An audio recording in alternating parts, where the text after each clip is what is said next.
I'm going to show you how to make an easy peasy banana loaf. First of all, wet ingredients. You're going to need a 1/3 cup of melted butter, 3 very ripened mashed bananas. You can mash them with a fork.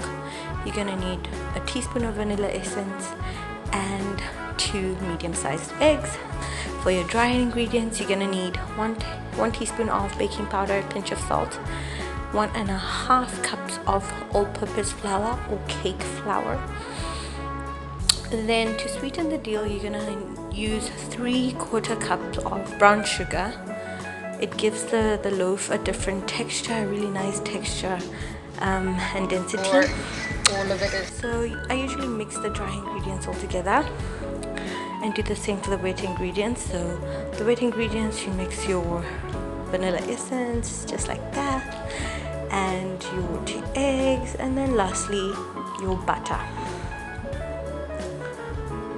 Now to mix this, you don't need a whisk. You can use a usual regular fork and just combine all the wet ingredients together until they're all nicely mixed and you have a really nice texture.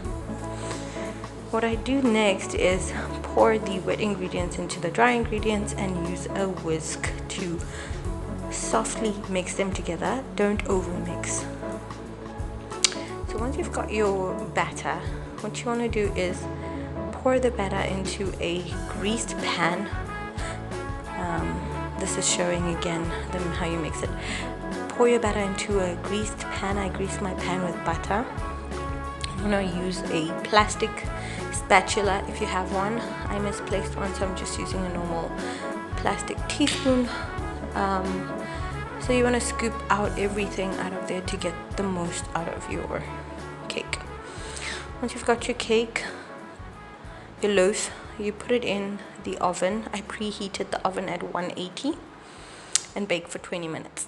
After 20 minutes, you have a beautiful brown banana loaf. Yay! You let it cool for about 20 minutes and then you can cut it up and serve as you like. I like mine with some butter and tea. So there you go, fluffy fresh banana cake.